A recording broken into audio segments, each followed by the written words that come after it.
Eu sabia que isso um dia ia acontecer. Era apenas questão do cronômetro sempre em contagem regressiva dos acontecimentos zerar, e o momento chegaria. Mas, como bom ser humano, relutante que sou em assumir minha pequenez, posterguei o inevitável. Cerquei esse fato certeiro com um glacê de boas intenções. Glicose alta à parte, açucarei a rotina com boas colheradas de indulgência. Veio o malabarismo intelectual, recentemente conquistados com a função de espalhar as morsas e embaçados do cotidiano pouco contemplativo e substituí-los por um verniz de boas leituras e discussões. Depois, todo trabalhado no carinho, revisitei momentos de minha rotina de pai, registrados em uma volta de carro com a família. Fatias de vida, eu disse, que nos lembram que de perto ninguém é normal. E afinal, o que é ser normal se não viver pela expectativa dos outros? Ou ainda, das expectativas que achamos que os outros têm de nós.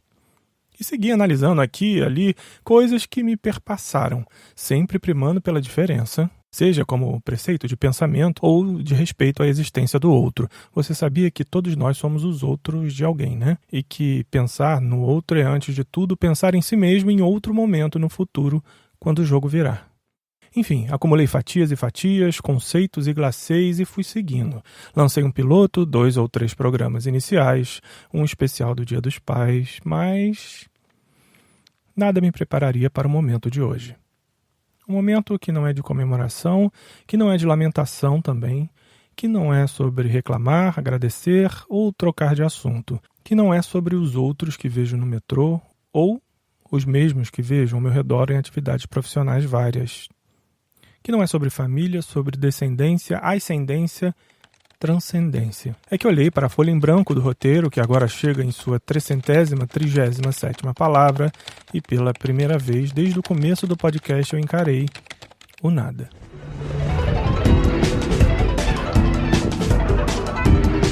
Como disse no começo, sabia que esse dia chegaria, mas acho que nem tenho roupa para encarar o nada. E de súbito, me vem uma lembrança que me conecta com o penso número 9 sobre a Bienal, minha relação com os quadrinhos e os desmandos de governos impopulares de ontem, hoje e sempre. Trata-se da adaptação de Jim Starlin do primeiro grande conto da civilização humana, o Gilgamesh. A lenda dos Sumérios é recontada com um viés retrofuturista, como é de feitio do criador do Dreadstar, e nos coloca ao lado do protagonista de mesmo nome, um alienígena criado por hippies. Gil, como é chamado nesse graphic novel, foi elevado à categoria de líder supremo do Ocidente, regido agora não por nações, mas por uma única corporação, e decide ir investigar um experimento russo que deu errado, gerando um imenso nada, chamado de Void. Nos quadrinhos, o que vemos é apenas uma enorme folha em branco.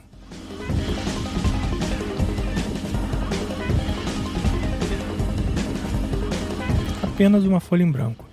O que é a metáfora interessante tratando-se de roteiros. Encaro o roteiro do Penso número 11 e me toco que ela também uma imensa folha em branco. E é importante que minha provável audiência entenda um ponto agora, nesse segundo. A folha está em branco não é por falta de assunto, mas pela desconfortável conexão entre as situações dos últimos dias.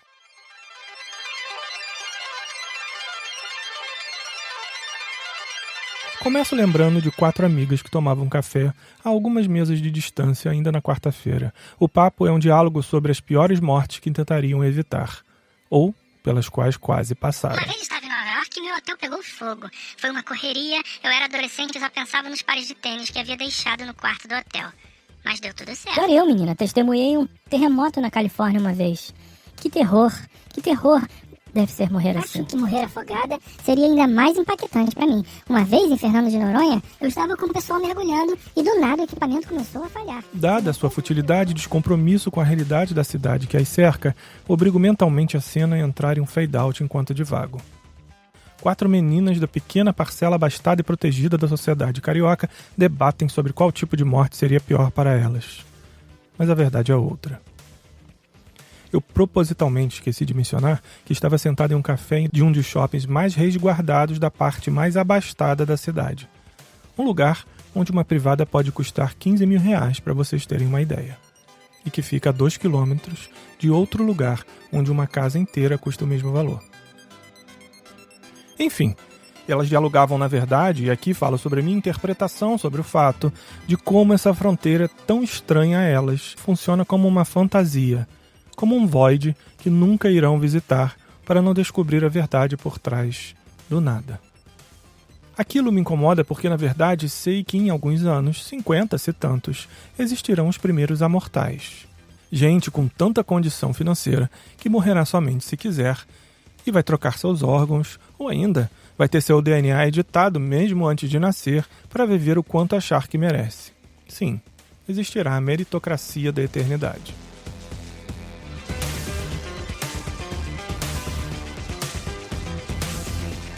Querer é poder, principalmente se o poder é o seu querer. Mas, do outro lado do void, temos as vítimas, que experimentam a descartabilidade de suas vidas, como a menina Ágata. Já está sendo velado no Rio de Janeiro o corpo dessa menininha aqui, a Ágata Félix, de 8 anos. Ela é mais uma vítima dessa violência avassaladora que aterroriza a todos que moram no Rio de Janeiro e no Brasil, no nosso dia a dia. Ela foi morta na noite de sexta-feira no Complexo do Alemão, com um tiro de fuzil nas costas. A gente vai conversar com Marcelo Bruzzi, ele está acompanhando o velório da Ágata. Bruzzi. Oi, Cecília. O enterro está marcado para as 4 horas da tarde no cemitério de Inhaúma, que fica aqui na zona norte do Rio de Janeiro. O velório começou agora há pouco, nessa capela que fica perto do cemitério. É uma cerimônia fechada apenas para a família, que ainda está muito abalada nesse momento tão difícil, tão doloroso. Essa morte provocou protestos, manifestações de moradores do Complexo do Alemão.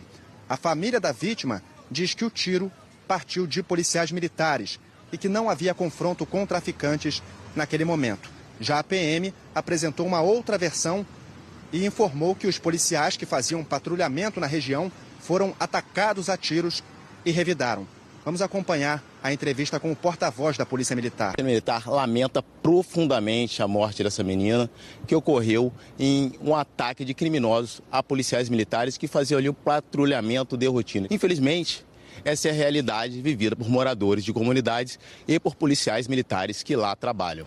Entre 4 meninas quase mortas e uma menina quase viva desde sempre, ele está lá, o nada.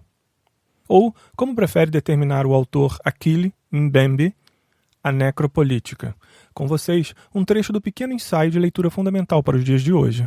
O link está no post desse programa em mauramaral.com.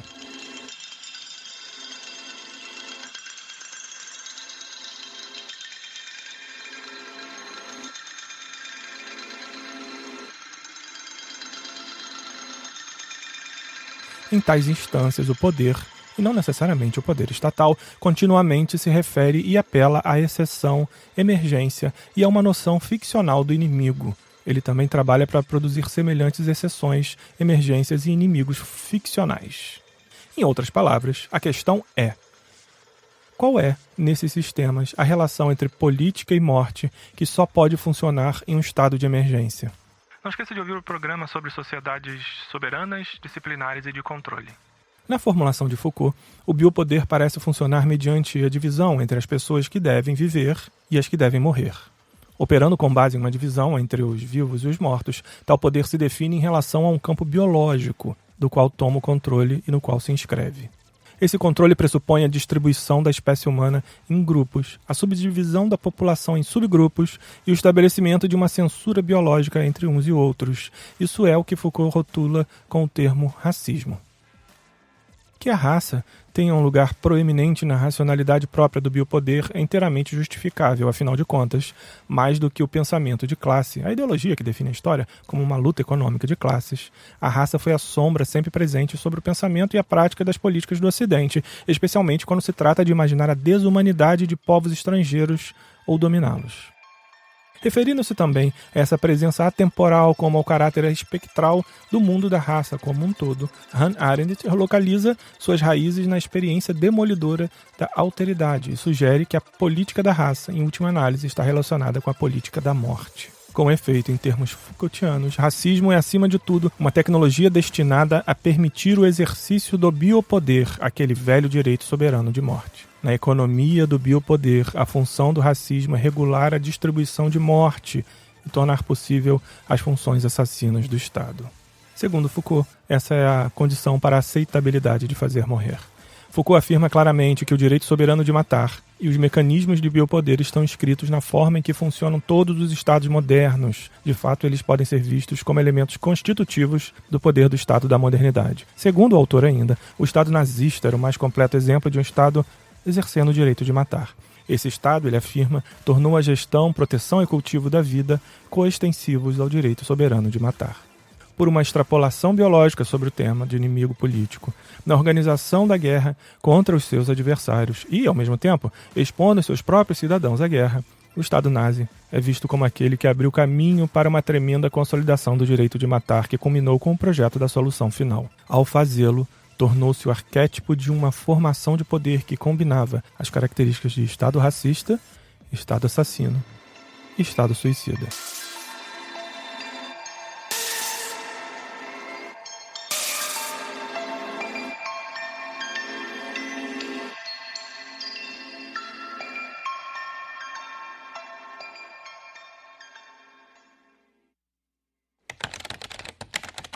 É domingo. Meus filhos estão bem, tenho motivos para comemorar e achar que 2020 talvez não seja tão puxado quanto 2019. Mas ainda assim, termino o roteiro não como um Gilgamesh, déspota corporativo, não como as 4 meninas flertando com o improvável, e muito menos como Agatha, que deixou a vida tão cedo. Conectando os fragmentos do fluxo da minha consciência e conectando com os ouvidos da sua, eu sou apenas o void. Olho apenas o nada. E as 1621 palavras do roteiro me parecem ser tão inócuas como a folha em branco do começo. Talvez o que a gente precise mesmo é apagar alguns trechos da história. Vamos antes ouvir o que disse o governador do estado. Quem está armado com arma de guerra não pode, em hipótese alguma, essa pessoa circular livremente. Então nós vamos fazer o que nós estamos fazendo, né? São operações que a polícia está conduzindo para investigar o tráfico de armas, de drogas, né? E a polícia vai continuar trabalhando. Não ande de fuzil, você vai morrer.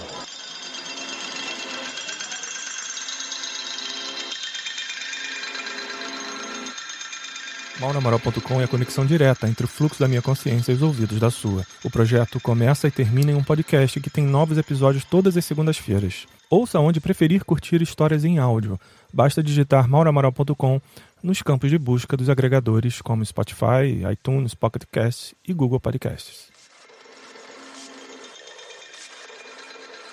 No site do projeto, além de comentar sobre cada um dos programas, você ainda pode encontrar o manifesto, onde explico como isso tudo vai acontecendo nos próximos anos, links para a nossa newsletter, nosso grupo de distribuição de conteúdo e para me mandar e-mails com sugestões, críticas e dúvidas.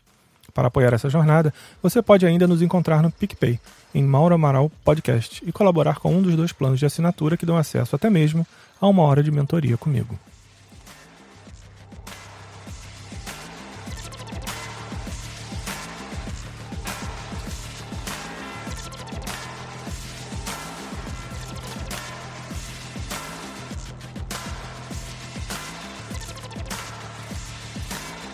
Tenso número 11, gravado em 22 de setembro de 2019. Roteiro, edição e mixagem, Mauro Amaral, com trechos da Globo News, de Gilgamesh 2 de Jim Starlin e o ensaio Necropolítica do autor Mbembe.